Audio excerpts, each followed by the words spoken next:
Bueno, en este país, como hemos visto, se radicalizan las cosas. Tenemos la gente que tiene pavor y la gente que cree que no existe esto. Esta mezcla probablemente sea, bueno, un indicador de nuestra propia cultura. Gente que tiene el conocimiento, donde es informado o mal informado solo por los medios, y tenemos también aquellas personas que creen que esto no existe o es un invento.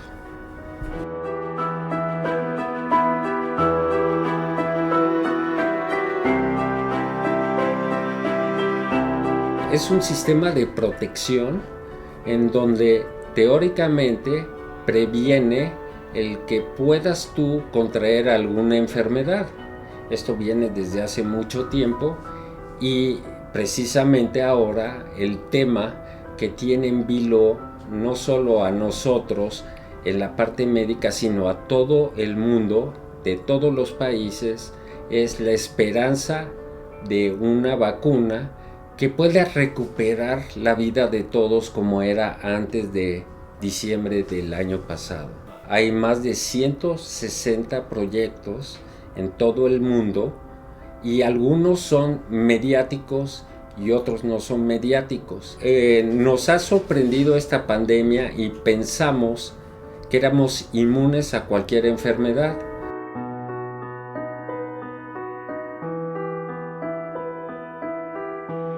En la Edad Media, digamos entre 1348 a 1353, tuvimos la peste negra.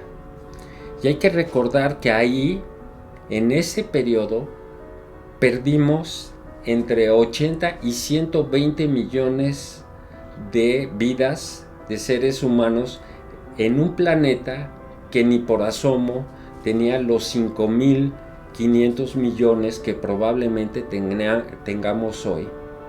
Es decir, Europa perdió aproximadamente de 80 millones de habitantes, se perdieron 60 millones de vidas, nada más en Europa. Es difícil calcular porque en África y en Asia también se perdieron vidas por esto. Después, una muy cercana a nosotros, que ya implica el siglo XX, la mal llamada gripe española, que fue realmente una influenza que se extendió porque soldados americanos con soldados franceses estuvieron contaminados. Ahí se perdieron 50 millones de vidas y esto fue en 1918. Ha habido otras, ¿no? La misma que hubo en México, pero si nos damos cuenta de millones de personas que han sido afectados por pandemias, esto regularmente sucede en la vida del ser humano. Tenemos que tener en cuenta que qué estamos exigiéndole a la humanidad ahorita.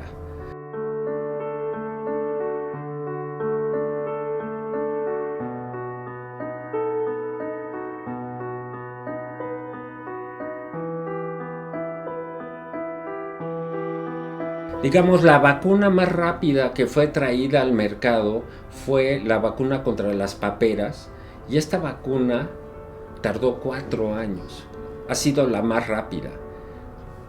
Por lo tanto, la vacuna que queremos ya ahorita, antes de que se cumpla ni siquiera un año, tendría que ser un récord y un avance, obviamente desde el punto de vista tecnológico, biotecnológico para la humanidad.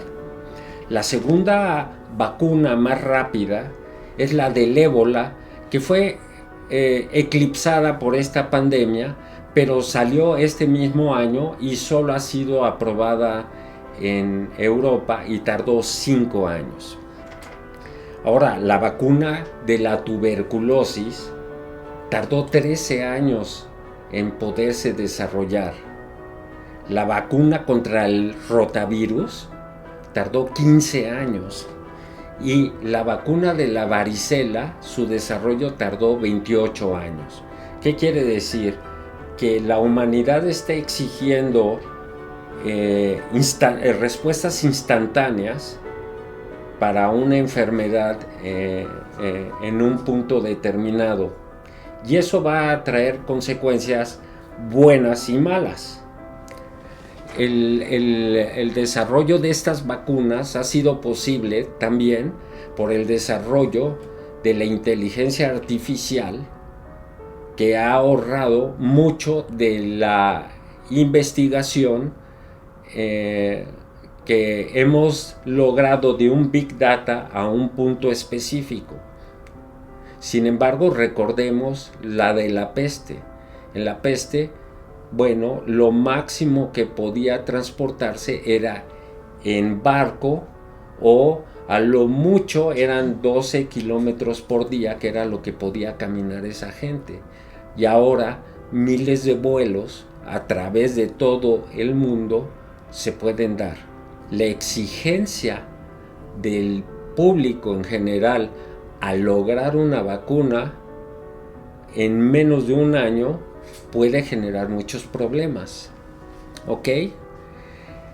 Estamos intentando que la gente obtenga esto, pero la vacuna va a salir antes de que siquiera entendamos realmente cómo afecta este virus a toda la humanidad, antes de que tengamos respuestas del funcionamiento inmunológico o las alteraciones que produce este virus.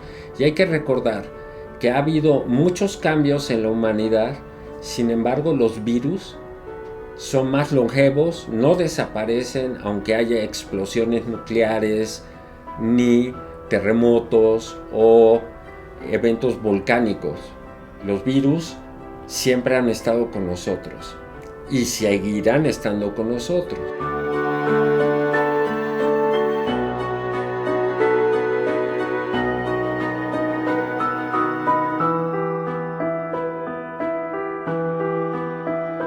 Hay varios problemas con las vacunas. Realmente no sabemos si algunos de estos 160 programas de elaboración de la vacuna va a servir o no finalmente. El segundo problema es que los líderes, como habíamos dicho, médicos, están presionados por mucha gente y por muchos líderes políticos, donde inclusive es prácticamente conocido donde un presidente intenta que la vacuna esté lista para que él se pueda reelegir. O sea, cuando me preguntaba si había aspectos éticos, es alguien que no entiende del problema y que lo ha manejado muy bien, está imponiéndole a la parte médica que saque una vacuna para que él se reelija. O hay otros líderes que, si encuentran la vacuna, podrán maquillar el mal manejo que han tenido en todo el mundo acerca de este problema. Salvo contadas excepciones de estadistas realmente en diversas áreas del mundo, el manejo ha sido malo. Tanto así que, supongamos, China ahorita tiene 7 contagios por día. Estados Unidos tiene arriba de 22,000 contagios diarios. La India ya pasó los 26,000 contactos diarios. Y en otros países del mundo las estadísticas no son confiables.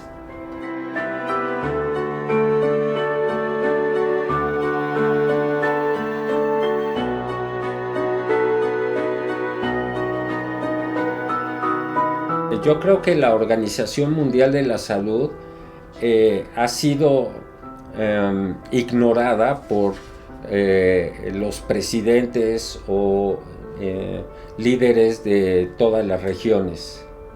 El problema es aquí. Inclusive en Estados Unidos el presidente ha desoído y ha tomado por su cuenta el control de la pandemia sin atender al CDC, el Centro de Control de Enfermedades de los Estados Unidos, por primera vez.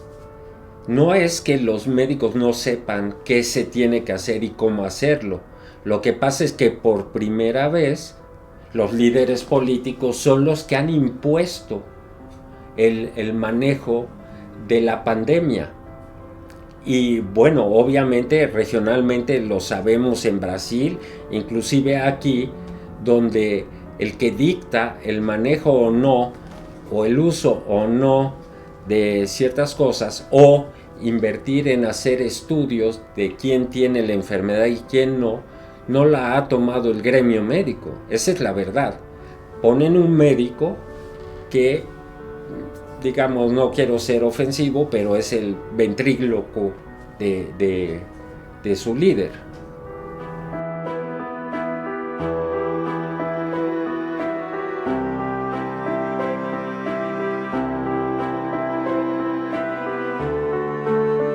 Es obvio que el ser humano ha querido llegar a ser a Dios, ¿no? Ha querido y tiende a vivir más y vivir mejor, pero la medicina tiene una evolución, no lo puede hacer de un lado, de un momento a otro. Ahora, desde el punto de vista teórico, las vacunas deben de ser un derecho para cualquier ser humano, independientemente de cuál es o no la condición social, económica, religión. Y además, si lo entendemos, la vacuna va a servir si se aplica a todos, no solo a un segmento. A diferencia, digamos, del H1N1, donde tenemos un medicamento especial para el tratamiento de la enfermedad, aquí no hay un medicamento que pueda detener la enfermedad. Entonces, la vacuna, para que sirva, tiene que ser aplicado no solo a un país, sino a todo el mundo. Es un derecho universal.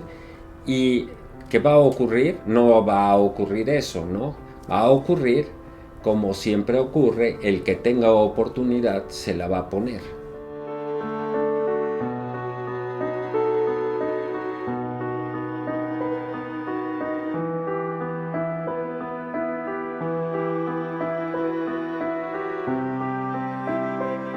No es el problema médico técnico de hacer la vacuna, que es meter un adenovirus y meter ciertas partículas del virus o partes del virus o genomas del virus para que tú, dentro de tu sangre, pase y, digamos, orquestadamente el organismo empiece a reconocerla y pueda lograr una inmunidad.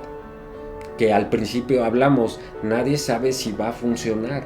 Para que funcione una vacuna tiene que ser, primero, segura, segundo, efectiva y que tenga en tiempo una duración que nos pueda ayudar. La realidad, aunque ya están en las fases finales de fase 3, que es la terminación, es que nadie sabe qué va a pasar cuando masivamente se ponga la vacuna. ¿Va a ser segura? ¿Va a ser efectiva? ¿Va a durar lo que requiere? Acuérdense que si falla cualquiera de estas tres, todos nosotros en el mundo fuimos los que presionamos para que sucediera. Pero que se están haciendo correctamente bien las cosas, sí. Que es un reto increíble lo que está pasando, sí.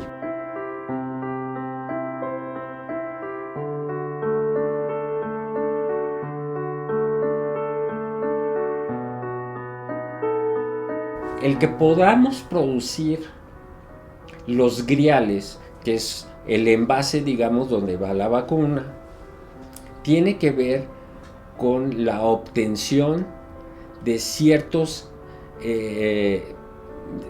silicatos para que se pueda formar este compuesto, ¿no?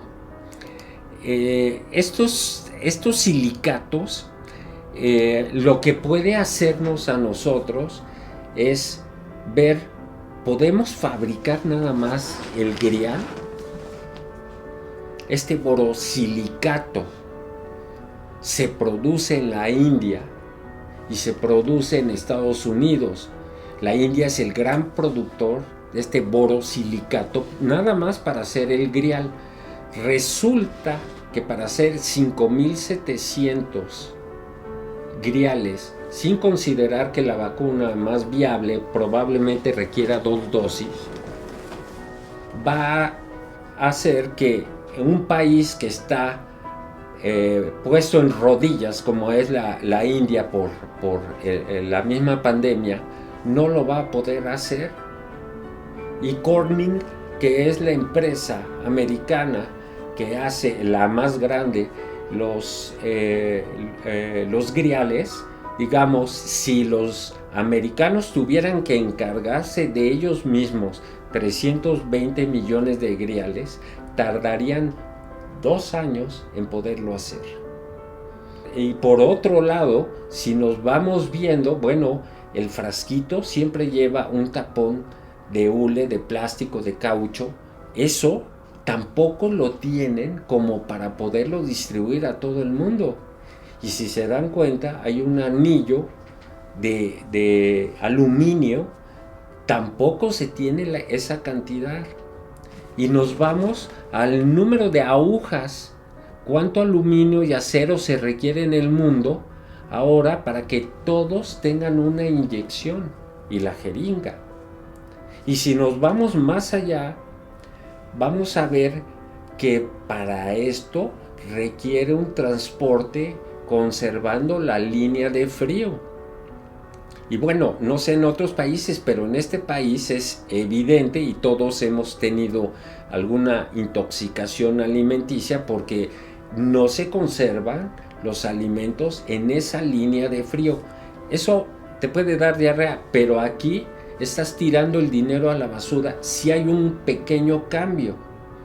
Estamos preparados para eso y el personal calificado para que no pierda su efectividad, ya la vacuna ya hecha.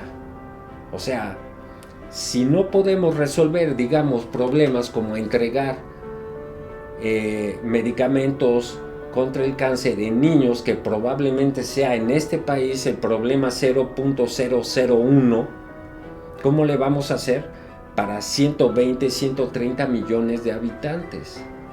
Aquí no podríamos confiar en que alguien de la Secretaría vaya a hacer o no vaya a hacer. Creo que va a involucrar obviamente a todos los habitantes, en especial a la gente calificada para hacer esto. No tenemos, obviamente, aunque le pidamos a los expendedores de refrescos y de golosinas que llegan a cualquier lugar, no tienen el transporte, obviamente, de control de frío. ¿Cómo le vamos a hacer?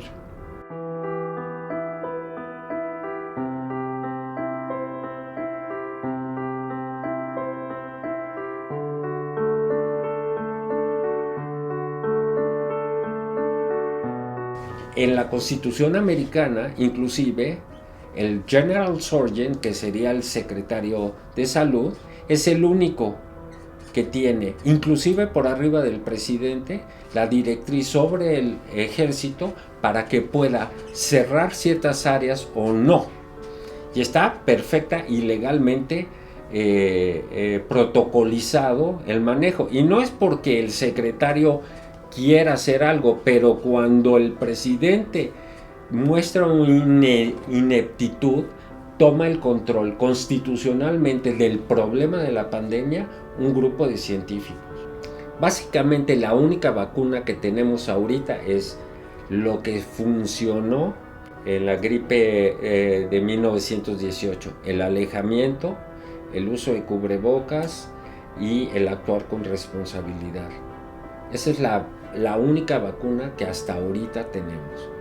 Pero si una gente no se protege, pues acaba afectando a 15, 20 gentes.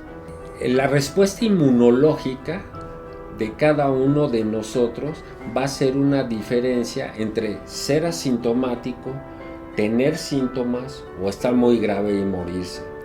Y ahí todavía como les había dicho, todavía nos falta saber del coronavirus y no tenemos muchos de los mecanismos de por qué unos sí y otros no.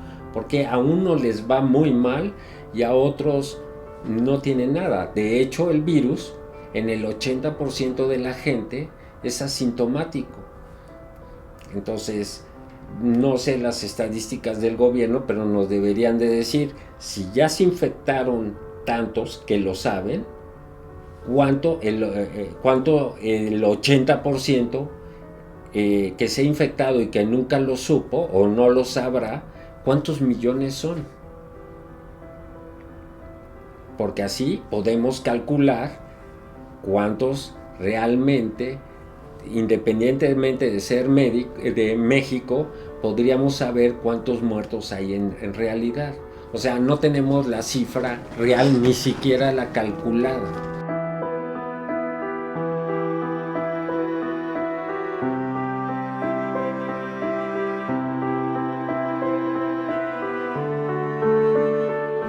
Bueno, la verdad, como habíamos dicho, el uso de cubreboca obligatorio. En Japón el 99.9% de la población lo usa. Y no lo usa porque lo vayan a sancionar, sino porque está educado y lo sabe. Cuando no usas tú tu cubrebocas, estás dañando a los demás.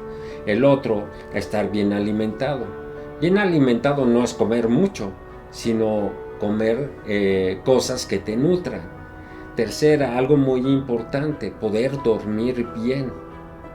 Y ya sé que están las cosas muy difíciles, pero que estén lo más tranquilo posible. El estrés crónico termina por deprimir tu sistema inmune. Ahora, no hay ninguna vacuna en el mundo que tenga 100% de eficacia, que es lo que quiere la gente.